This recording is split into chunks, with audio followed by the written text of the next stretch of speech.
كنت شامة ريحة شياط في جلدي. هي تقول لي الدكتوره ما تقولهاش لا.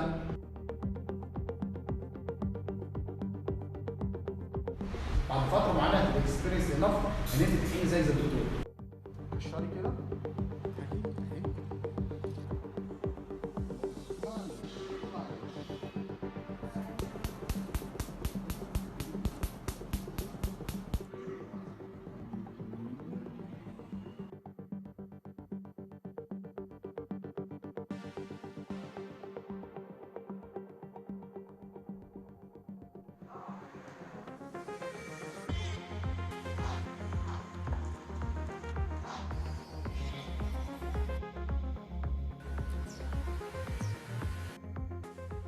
انتي دارسة ايه؟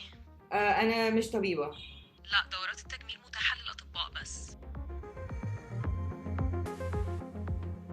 مساء الخير، ازيك؟ ما شاء الله، يعني حاجة تعجب. لو انتوا عايزين بقى كنصيحة البداية خالص، انتوا ما عندكوش اي خبرة بمسك ابرة؟ لا. ماشي. اهلا يا دكتور.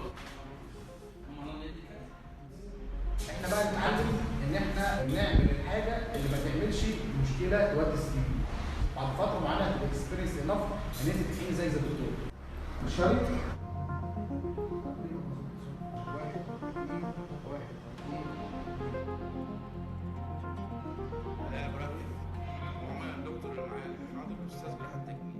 حضرتك تنصح إن أنا أعرف نفسي إزاي للبيشنت؟ اخصائيه تجميل. انت تيجي لابسه البلطو ومش عارف ايه الكلام ده كله.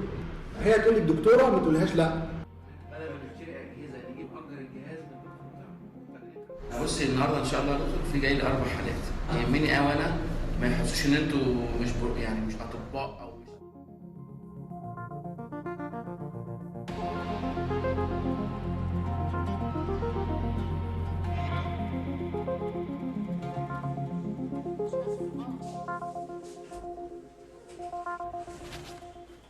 الأكسوكسيلا ممكن يموت؟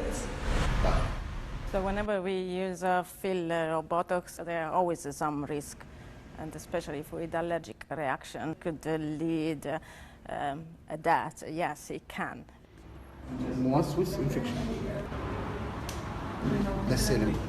Okay. By injecting it into the plastic, you're going to bend the needle, and second, you're going to blunt the needle as well, which will mean that it's actually quite painful to inject into the patient.